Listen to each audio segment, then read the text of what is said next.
Ladies and gentlemen, put your hands together for America's favorite podcast host, J.J. Michaels. Till I couldn't anymore. I could see the trail. Well, hello and welcome back to the Political Spectrum. I am J.J. Michaels. I don't know, I can do an intro like that. If you can have Hulk Hogan speaking at the Republican National Convention, why can't I get a big intro?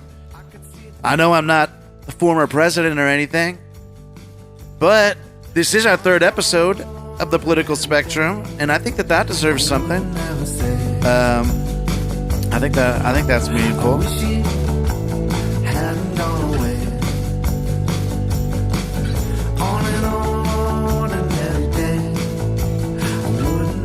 All right, let's get to it. So, as I said, today is episode 3 of the Political Spectrum, where a man who may or may not be slightly autistic gives his observations on things that are happening in current events across the political spectrum. We don't care about policy. Our motto is we want to be consumers of the news, but we don't want to be consumed by it. We want to know what's going on, but we don't want to be eaten alive by what's going on. So we're just gonna kind of watch and discuss, and it's been fun hearing feedback from everybody that's been following us these first 2 episodes, and we're growing exponentially, literally exponentially. When you start from a small number, it doesn't take too much to grow exponentially, but it's cool. We're seeing downloads and people are checking out the podcast and they're emailing me at jjmichaelsshow@gmail.com, and it's fun getting some feedback. I am here in Central Texas, Studio C of the Political Spectrum offices. It's freezing for some reason. It's not freezing in Texas. It's the same as always. Actually, it's all the way down to 93. It's not the same as always. We got a big thunderstorm last night, and that brought in what they call here a cold front, what you would call in most parts of these United States a less hot front. One way or the other, the high today is 93. So maybe that's why it's freezing, because it is really, really cold in the studio.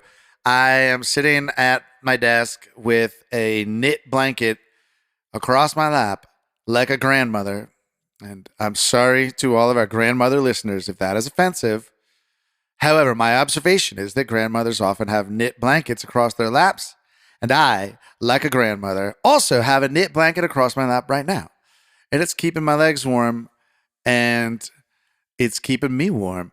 I am drinking a cup of coffee. That's what I'm drinking today. Actually, iced coffee. Even though it is cold, I made my coffee before I came into the studio, so I didn't know it was going to be so cold in here. And I made it with my Breville barista. I forget the model I have. Junior or something. It's like the medium-sized one. Espresso machine, which I got for Christmas and is awesome. It's changed my life. We're not sponsored by Breville, but we wouldn't mind being if they wanted to. But I don't need to be sponsored by them to tell you that this is an amazing coffee machine. It costs like $800, and I have only purchased coffee from a coffee shop or Starbucks or whatever, but 4 times since December. So by my math, I've made a lot of money from this coffee machine. I invested $700, but I probably earned, I don't know, like $1,000. I used to get like 1 or 2 cups of coffee per day. Americano is what is my drink. And I don't know, it's like $6 or something like that. Plus, when you go there, you get like sous vide egg bites too, and something else, and it ends up being like $10. So you're like $20 a day, probably. So you got to figure like, I don't know, $400 or $500 a month. You see what I'm saying, guys? Like $3,000 or $4,000 I've saved since this machine. I'm telling you, highly recommended. But you got to be disciplined. You can only make your coffee at home. Anyway, so let me take a sip. So I made a iced Americano, and I got to make it the way I like to make it, which is You put the espresso, you let the espresso go over the ice first, right? Which it leaves some of the crema on there. And then you put filtered water, stir it, and I put a little bit of half and half.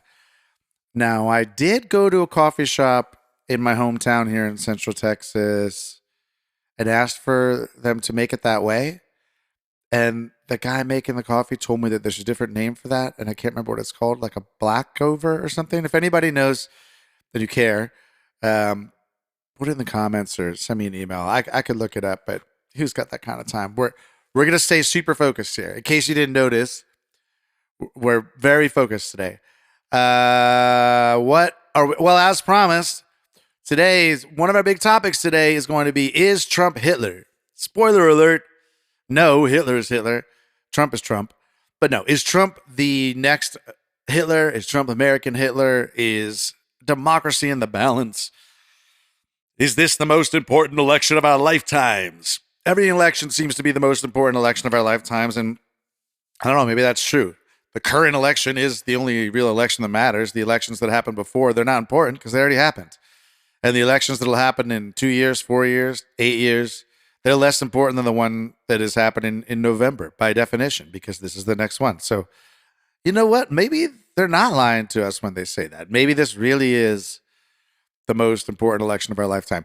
But I just wanted to talk about that. So here's the agenda. I got show notes today, so let's go through them. We're gonna talk a little bit about, is the State of the Union, is the state of the nation really on the line? Right, we're gonna talk a little bit about that. We're gonna talk about Trump's acceptance speech last night at the RNC in Milwaukee. It was interesting. I thought it began very un-Trump-like, and then it ended moderately Trump-like. But it was definitely a unique speech. I don't think that I've ever really heard a speech like that from a presidential candidate, or as Trump would say, nobody's ever heard anything like it. Nobody's ever seen anything like it. Incredible speech. He said about 100 times, nobody's ever seen anything. In fact, that should be the title of the speech. Nobody's ever seen anything like it, by Donald Trump. Then we're going to we have to talk a little bit about, is Biden dropping out of the race? Will he or won't he? It's, it's the parlor game that everybody in the Beltway is playing. There hasn't been this much interest in a will he or won't he since Ross was popping the question to the other person in Friends. I don't know. There's no water coolers here, so no water cooler talk, especially from the mid-90s. Okay. So let's start talking about the state of the nation. Look, it's really, really simple. I want the political spectrum nation to be at peace with this whole thing. Guys, listen, this is the same as they say for every single election. We're going to go through in a minute every single election since 2000. But first, I just want to hit you with a bit of logic. Just very simple logic. Okay, ready? If Donald Trump winning the election was really the beginning of fascism in our nation, then everybody would be behaving much differently. Hillary Clinton said that Donald Trump wants to actually murder his political enemies. And if that were true, Hillary Clinton would actually be behaving much differently if she believed that. Senator Maxine Waters said that Donald Trump, if he's elected, thousands will die. AOC said that she could be at risk. You get what I'm saying? You have political leaders on the left that are explicitly saying that there will be physical danger to you if Donald Trump wins the election. And I'm saying to you, if they believed that, they would be acting much differently. On the right, you have leaders in politics and the media saying that if Joe Biden wins the election, or if the Democrats maintain power of the presidency, that it's all over. This is our last best hope to prevent the United States from descending into communism and totalitarianism. And if we don't elect Donald Trump in November, it's all over. Is this really true? I don't think it's true, because if it were true, those leaders would be behaving much differently. So what do I mean by that? Well, let's take something that Joe Biden said in his interview with Lester Holt. I think it was the Lester Holt interview, following the let's just call it disastrous debate performance in his debate with Donald Trump, where he appeared to lose his train of thought and serious and legitimate questions are being raised about his mental faculties, I think is the right word. And, to demonstrate he's fine, he did this interview. Now, at the end of the interview, no, it wasn't Lester Holt. That was more recent. This is the George Stephanopoulos one. So at the end of the interview, Stephanopoulos is pressing him. You saw it, right? Didn't you see it? He's pressing him, and he asks a really interesting question. He says, in January, if you stay in the race, and in January, if Donald Trump is being sworn in for his second term, something along the lines of, how will you feel about that? Asking Joe Biden, right? And what Biden says, he gives an honest answer. What he says is something along the lines of, well, I will feel like, I did my best, and I, can only do your best. So many listeners to this podcast, and many of my friends, and many people that I see on television, they just lost their minds because, oh my God, how can he be saying this? The world is in the balance. And you just let the world fall into the pit of despair in this hypothetical. And all you can say if that happens is, well, I did my best. I tried my hardest. Okay, well. So there's two ways of looking at this, guys. Either Joe Biden is a narcissist and an egomaniac who doesn't care about the country, just like many people say Donald Trump is. That's one way of looking at it. And that's how most people that I hear are looking at it. Because the world really is in the balance. So only an egomaniacal narcissist could look at a scenario where they were responsible for handing America over to fascism and have their response to that be, hey, come on, guys, I tried. What a narcissist. But isn't there another possibility? Isn't the other possibility that that's not true? Meaning that if Biden loses, the country is being handed over into totalitarian fascism. Isn't the other possibility that Joe Biden lost the plot line for a moment and told the truth? And the truth of it is, he is a career politician who has won the presidency once.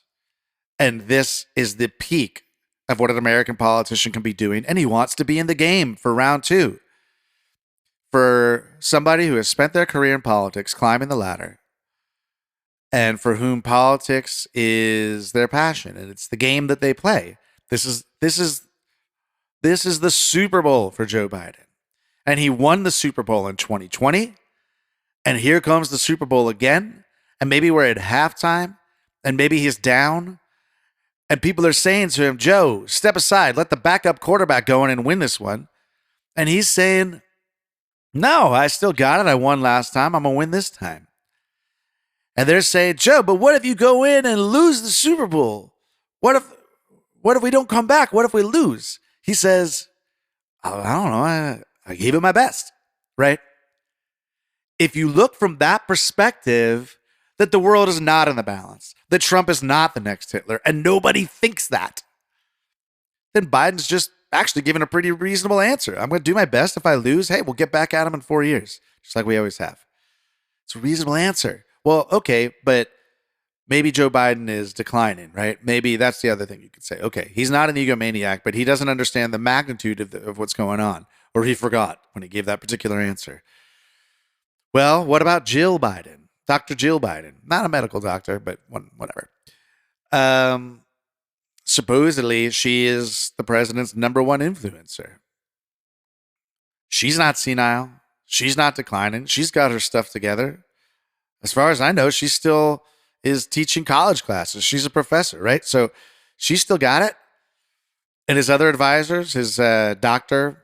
McConnell or something like that, or O'Connor maybe, his family, Hunter and others, say what you will about them. They're not unaware of the gravity of the moment, right?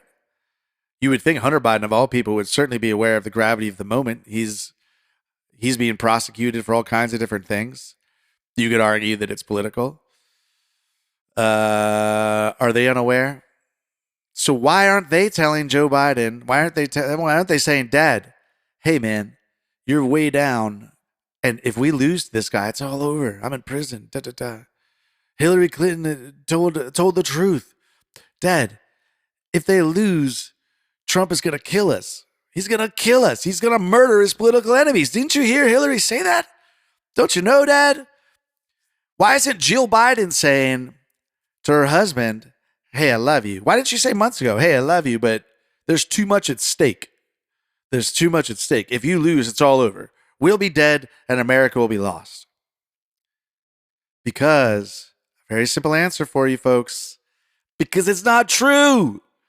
Because it's not true. It's not true. Stop believing it. It's not true. These people are not behaving like they would behave if the world really was in balance. That's all you need to know. They know. You think Jill Biden doesn't know what's, quote unquote, air quotes, really going on? What's really going on? If what was really going on is that we're about to descend into fascism with Trump, the new Hitler, Donald, the new Trump Hitler, at the lead of it, things would be a whole lot different on the Democrat ticket. Okay? Now, Joe Biden might still step down, but he's not stepping down because Trump is Hitler. If he steps down from the nomination, right? If he declines to run for re-election, right? Then it will be because he knows he's losing. And because he's had so many missteps and of such magnitude, and he's lost the trust of his party. Not because he remembered that Trump is Hitler.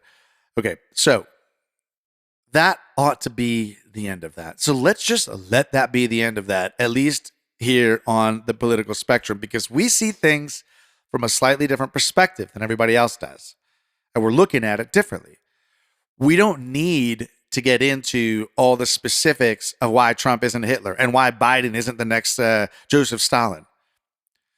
We don't need to get into the specifics of why the Democrats aren't communists and the Republicans are not fascists.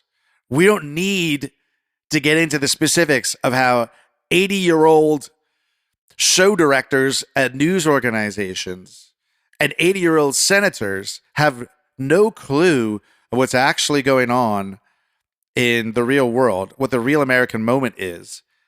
And they're rolling out a playbook from 1945, communists versus fascists, both sides doing this. And you're confused by it because you don't see the evidence of it, and you don't even see how it's relevant, but it's very scary words. We don't even need to go into that. We can just stick with a very simple thing. We can observe people's behavior, and this is not how people behave when the world is really in the balance. Okay, maybe we could devote another episode into looking at how they do behave, right? There's lots of examples. We can look at other countries where an election is not just consequential, but it's existential, and what the other sides did to prepare for it. I'll give you a hint. They don't just wait. They don't just wait to see how it comes out and then say, oh no, well, that fascist leader just got elected. Perhaps we should get organized and figure out what we're going to do about it. No, they prepare for it, like militarily. They don't just sit around hoping they're going to win. It doesn't work like that. Okay? Do we feel better? I feel better. And sorry if I sound like fired up on this. I'm really not fired up. I'm fired up on your behalf. I'm empathetically fired up. I worry about things, but I do not worry about this. I do not worry that if Donald Trump wins, his political opposition are going to be murdered. I do not worry that if Donald Trump wins, my many friends who are LGBTQ such are going to be put in camps. I don't worry about it. And I don't worry that if Joe Biden wins, my many friends who are very conservative and outspoken, you know, missionaries and things like this are going to be put in prison like China style for owning the Bible. I don't worry about it. There are other things to worry about. There are other political things to worry about. And that is just not something you need to worry about. Okay. Are we good? Great. If you're still worried about it, let me know. We'll keep talking about it. But I think we're good for now. I think we're good for this particular discussion. All right. So let's move on to another topic. And as promised, I mean, we have to, right? We have to talk about Donald Trump's speech last night. It was very interesting. So you probably saw it. If you didn't see it, I think you should watch it. It was the longest speech in the history of convention acceptance speeches. They said an hour and 32 minutes. And it was really long. And yeah, I think it went until like 11 o'clock. Mrs. Michaels did not make it all the way through. She tried to. She likes watching these things. We were watching it together last night. She didn't make it. I think she made it till about 10:30. And then she actually checked to see if the podcast was up this morning. That was pretty cool. She wanted to know what happened, and she was going to listen to the podcast. I didn't get it out this morning either because I was up late last night watching the thing, and then I had some work to do. I'm recording an audiobook for a project at Studio A, so I had to get up early and do that. I just got back. I've been working all morning on this audiobook. But yeah, it was long. But I think you should still watch it. It's just interesting. I think people are going to go back and look at this as they study these types of things, like, I don't know, political scientist types, speechwriters. I'll give you just the basic structure of it. They opened up with Trump telling the story of what happened last week in Butler from his perspective. His demeanor was very subdued, and it wasn't fake. I don't think this guy he's not fake. You could say a lot of things about Donald Trump. Fake is not one. I wish he was more fake, actually. Sometimes you have to be a little, you're supposed to be the leader of the free world, or you want to be again. It's okay to, put a put a smile on or whatever, say the right thing every now and then. But anyway, yeah, he was very subdued, very introspective, very reflective. They gave a nice tribute to the firefighter who died protecting his family from the bullets, and they had his firefighter uniform on stage. So that was interesting, and it was, again, very un-Trump like. He had a lot of good things to say about the Secret Service. He could have used this as an opportunity to talk about some goofy conspiracy of how the Secret Service, they diverted, is what some people are saying. They diverted funds to and resources to the First Lady's speech, and that's why that's a bunch of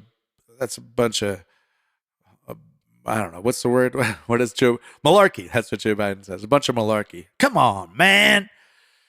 But he didn't do that. I'm glad he didn't, because it would have been silly. No, he congratulated and he thanked the Secret Service members who tackled him and protected him. And, behind him this whole time, there were big blown up versions of those iconic photos that we've all seen. The one shot with Trump, blood coming down his face, and the shot that the photographer got, the legs, I think, of the Secret Service members are framing the shot in a really interesting kind of triangle, and you could see Trump in the middle of it. It's very interesting.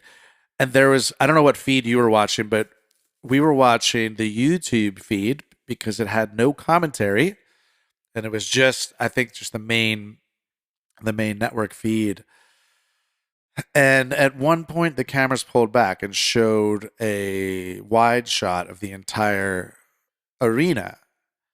And it felt to me, because of that shot and because of some of what Trump was saying, I'll tell you in a second, it felt to me like that scene in a movie, like a time travel movie, like Looper or Back to the Future or something like that. Or one of those, like, mind benders, like Inception or something. It felt to me like that scene where the character is passing through, the main character is passing through, and in the background, there's some sort of alternate reality taking place. And it's not the focus of the scene, but we as the viewer are supposed to recognize, like, oh, everything's changed. There's a there was a TV show on Netflix or HBO, one of these miniseries that explored an alternate history of the JFK assassination. And I think that they had some CGI type speeches that JFK might have given. I might be mixing that up with another movie. Anyway, it felt like that. It felt like that. Trump was saying, I shouldn't be here. I shouldn't be here. I wasn't supposed to be here. I shouldn't be here. And then the crowd started chanting, yes, you are. Yes, you are. Yes, you are. And Trump says, well, thank you, but no, I'm not. I'm not supposed to be here. And that combined with that wide shot, you should watch it. You should watch it. It felt like an alternate timeline movie in one of those movies. Who knows? Maybe we are in an alternate timeline. Maybe this is a quantum theory type thing, infinite universes, and I'm speaking into a microphone and the TPS office is in one of the timelines where Trump turned his head, and maybe there's other timelines where he didn't. I don't know about that, but even so, this is the timeline we're in, and in this timeline, he did turn his head and a bullet hit him in the ear, and he was giving a speech last night. So we went through this, and he had some nice lines, right? He talked about how, let's see, what's the point of being president of half the people? Meaning, he wants to represent left and right, Republicans and Democrats, Biden voters, whatever. It's a good thing to say. It's the right thing to say. Isn't that exactly what Biden said, though? I mean, doesn't every presidential candidate say that at some juncture?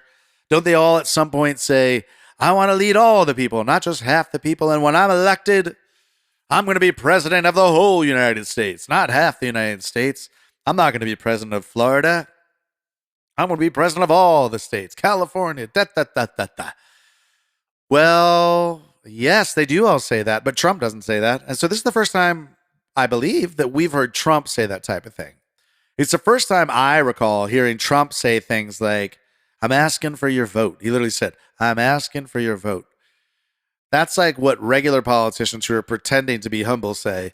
Trump doesn't pretend to be humble. He doesn't pretend to be anything other than a billionaire. Oh, zing! But I thought that was interesting. All right. But then he pivoted. And I'm going to give you an observation. That's what we do here on the political spectrum. We give observations. We don't talk policy. We give observations. I'm going to give an observation I haven't heard anybody else observe. Maybe they have. I haven't seen it or read it. There was a turning point in the speech, and I know what the turning point in the speech was. I saw the turning point in the speech, folks. I heard the turning point in the speech. Here's the turning point in the speech. The turning point in the speech was about halfway through, and Trump says he's complimenting all the other speakers, and he's saying every single one of them was good. Every single one of them was good. There wasn't one speaker this week where I thought, oh, that wasn't so good. And then he says something to the effect of, I don't want to be that guy. Don't do that to me, he says. I don't want to be that guy. I don't want to be the one that fell flat, or something like this. And then he went off script. And that's where it changed. It's interesting. And I'll spare you the details, but basically it became a Trump rally. Now I've seen, not in person, but I've seen speeches for some of the Trump rallies. And I take, I got to disagree with some of the commentators I watched later who were like, oh, if you see a Trump rally, this was just a Trump rally for the second half. Nah, it wasn't quite. It was, if Trump is normally at a 10, and let's be real, he operates at a 10 typically on a scale of 10. It was like a 6 or a 7 in terms of Trumpiness. It was a 6 or a 7. There was no locker up type nonsense. But he throws punches, and that's what he is. And he was forceful about his policies. I think he was more policy focused, a little less ad hominem than he normally is. But there was still a hefty degree of fear mongering, a lot of detail about how criminals are coming into the country from Venezuela and crime rates in Caracas, and something confusing about holding the RNC in Caracas because it's like safer there because all the murderers are here. I don't know. It seems to be a theory that he himself is coming up with. So there's stuff like that. There was other good stuff. He told a really interesting story about his no taxes on tips thing. You guys know what that is? Part of the platform, the real platform, not the 2025 fear mongering made up nonsense. Part of the real platform is no tax on tips, meaning for workers who receive tips, golf caddies, servers, bartenders, etc., that they would not be taxed. Well, he told a story about where he got the idea for that. And according to what he says, he was in Las Vegas chatting with a waitress, a very smart waitress. So he said, and he asked her how she was doing, and she said something like, these tips are killing me. They're killing me. He said, what about, what if we did no tips? Would that be good? Would that be good if we did no tips? So obviously she's like, yeah, that'd be great. And anyway, he says that's where he got the no tax on tips policy. No tax on tips. Wouldn't that be great? So, and then he talks about, how other politicians spend millions of dollars on consultants to come up with ideas like this. But, he just talks to the people. I think that story might be true. I don't know if that's a compliment to Donald Trump that he's making policy just from ideas he gets going out to dinner, talking to servers. But I think that might be true. It was a charming story. I think it's good policy, by the way. I've been service industry. First of all, you spend most of the time trying to avoid paying taxes on this stuff. We're making tax cheats out of these folks. But secondly, servers make like $3 an hour in most places, and the tips are variable. And do we really need this money? They worked. This is what Trump said. They worked for the money. Let them keep it. Can we just start there, and then we can go and figure out how to let other working class and middle class people keep their money? Anyway. So, yeah. Then, of course, everybody went back to democracy's in the balance after that because Trump, because he started being forceful and, he started doing all this alpha male stuff. Boy, that the lead-in was so alpha, it was ridiculous. Dana, what's his name? Dana White, the UFC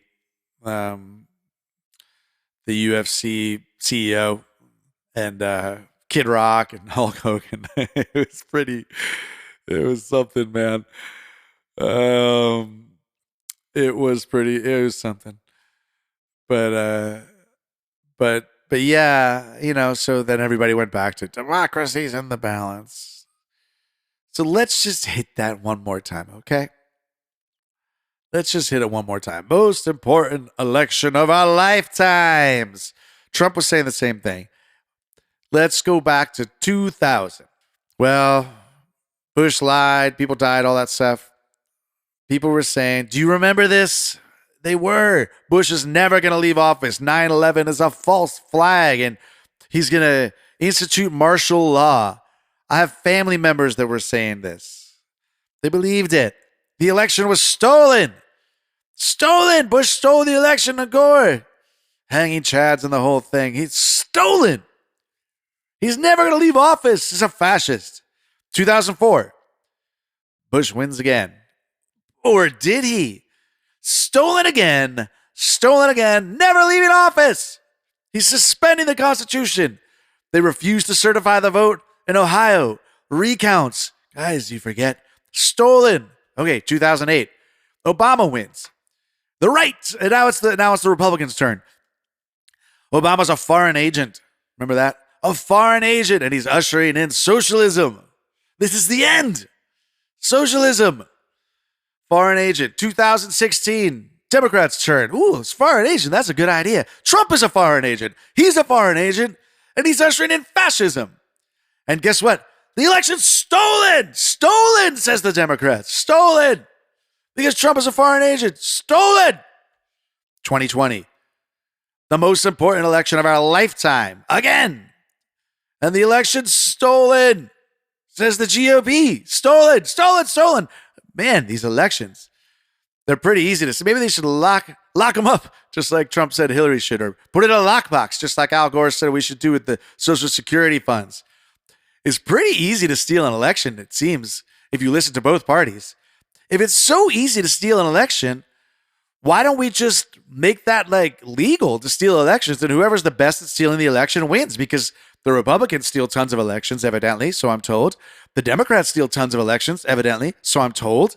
Maybe this is like people that look at steroids in baseball and say, hey, what we should really do in football, what we should really do is just have leagues where all the performance-enhancing drugs are legal, and just may the best athlete win, right? Stolen. They're all stolen. Both sides are constantly accusing each other of stealing elections. And as a result, every subsequent election is the most important election of our lifetime. And 2024 is son of the most important election of our lifetime. Most important election of our lifetime 4 or 5 or whatever. Most important election of our lifetime, the sequel. It's like Fast and Furious 9. How many of these are we going to have? For the love of Pete. Guys, if it's the most important election, it's only because it's the one that's happening right now. Okay? No matter who wins, we're going to have another one in 4 years. I guarantee it. I think that the Political Spectrum podcast will still be here in 4 years because I'm really enjoying doing this. And Mrs. Michaels seems to be enjoying it. And she doesn't really enjoy a lot of things that I do. So that's a good sign. And I'm going to be here in 4 years talking about the next election. And I promise you guys, we'll play a clip from this right now. Hello, everybody in 2028.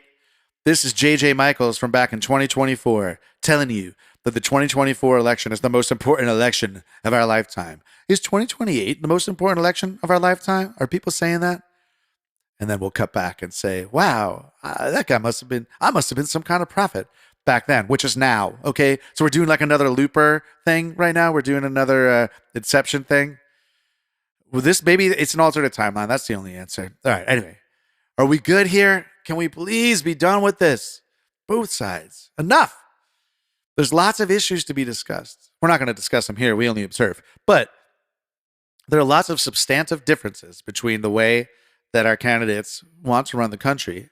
And we should be talking about those because they make a difference. They matter. Here's another thing that matters. Who are the darn candidates? So we're going to touch on this and I think we're going to be done. Joe Biden, will he or won't he? I don't know. Yesterday, there were leaks coming out that were saying that they're going to announce this weekend that there's going to be an open convention for the Democrats in Chicago, and the president is not going to endorse Kamala as the vice president. Well, you know how I feel about that.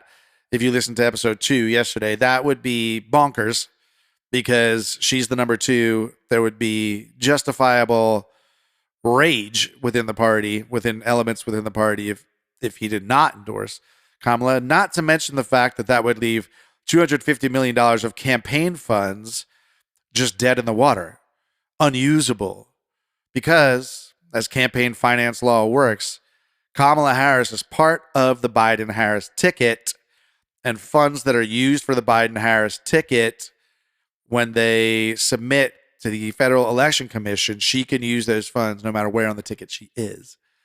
Nobody else can. Okay? So if there's another candidate, I don't know, geez, I guess they can raise more money. Elon Musk said he's going to be donating like $1 zillion a month to the Trump campaign after his choice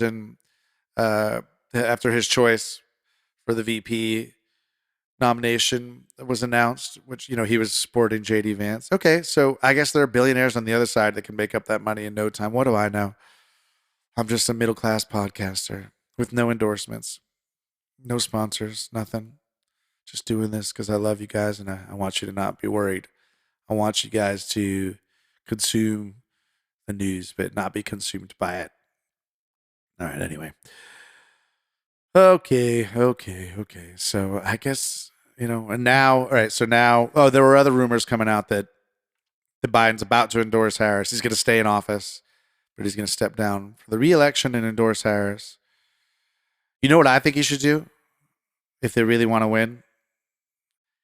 If Joe Biden steps down now, resigns the presidency, use COVID as an excuse, resigns the presidency, and Kamala Harris becomes the first woman president in the history of the United States, a momentous occasion that even the right will have to acknowledge.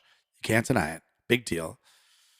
That gives Kamala a couple months to get, her affairs in order, get her administration in place and make cabinet changes perhaps. And she could spend the whole next few months talking about what she's going to do in her first 100 days, beginning in January.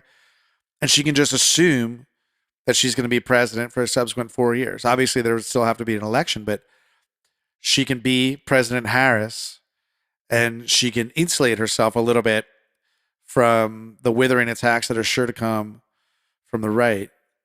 And then the election becomes, who among you is going to stand up and say the first woman president of the United States only gets 4 months?